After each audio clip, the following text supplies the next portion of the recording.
ദേവികുളം തെരഞ്ഞെടുപ്പ് കേസിൽ എ രാജയ്ക്ക് ആശ്വാസം. എ രാജയ്ക്ക് MLA ആയി തുടരാമെന്ന് സുപ്രീം കോടതി. രാജിയുടെ തെരഞ്ഞെടുപ്പ് വിജയം അസാധുവാക്കിയ ഹൈക്കോടതി വിധിയാണ് സുപ്രീം കോടതി തള്ളിയത്. പട്ടികജാതി വിഭാഗങ്ങൾക്ക് സംവരണം ചെയ്ത മണ്ഡലത്തിൽ മത്സരിക്കാൻ രാജയ്ക്ക് യോഗ്യതയില്ലെന്ന് വിലയിരുത്തി ഹൈക്കോടതി 2023 മാർച്ചിലായിരുന്നു MLAയുടെ നിയമസഭാംഗത്വം റദ്ദാക്കിയത്. ദേവികുളം തെരഞ്ഞെടുപ്പ് കേസിൽ അഡ്വക്കേറ്റ് എ രാജയ്ക്ക് ആശ്വാസം നൽകുന്ന ഇടപെടലാണ് സുപ്രീം കോടതിയുടെ ഭാഗത്തു നിന്നുണ്ടായിട്ടുള്ളത്. എ രാജയുടെ തെരഞ്ഞെടുപ്പ് സുപ്രീം കോടതി ശരിവെച്ചു. ഇതോടെ എ രാജയ്ക്ക് MLA ആയി തുടരാം.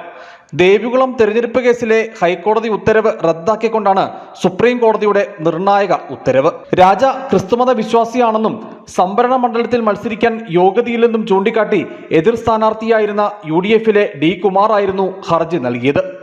സംവരണ മണ്ഡലത്തിൽ മത്സരിക്കാൻ രാജിക്ക് യോഗ്യതയില്ലെന്ന് ചൂണ്ടിക്കാട്ടി 2023 മാർച്ച് 20 ഹൈക്കോടതി തിരഞ്ഞെടുപ്പ് ഫലം റദ്ദാക്കിയിരുന്നു.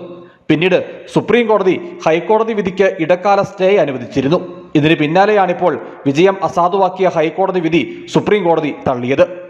എ രാജയ്ക്ക് പട്ടിക വിഭാഗം സീറ്റിൽ മത്സരിക്കാൻ അർഹതയുണ്ടായിരുന്നെന്ന് സുപ്രീം കോടതി ഉത്തരവിൽ വ്യക്തമാക്കി. 1950 മുൻപ് കുടുംബം കുടിയേറിയതിന് രാജ നൽകിയ രേഖ കോടതി അംഗീകരിച്ചു. MLA എന്ന നിലയ്ക്കുള്ള ഇതുവരെയുള്ള എല്ലാ ആനുകൂല്യങ്ങളും രാജയ്ക്ക് നൽകാനും സുപ്രീം കോടതി ഉത്തരവിട്ടു. തെരഞ്ഞെടുപ്പ് ഫലം റദ്ദാക്കിയുള്ള ഹൈക്കോടതി വിധിക്കെതിരെ എ രാജ MLA നൽകിയ അപ്പീലിലാണ് ജഡ്ജിമാരായ A. അമാനുള്ള, PK മിശ്ര എന്നിവരടങ്ങിയ ബെഞ്ച് വിധി പറഞ്ഞത്. തമിഴ്നാട്ടിൽ നിന്ന് മൂന്നാറിലേക്ക് കുടിയേറിയ ഹിന്ദു പറയർ വിഭാഗക്കാരായ മാതാപിതാക്കൾക്കുണ്ടായ മകനാണ് തന്റെ പിതാവെന്ന് രാജ സുപ്രീം കോടതിയിൽ വാദിച്ചു. 1950 മുൻപ് കുടിയേറിയതിനാൽ കേരളത്തിലെ സംവരണത്തിന് അർഹതയുണ്ടെന്നും രാജ വാദിച്ചിരുന്നു.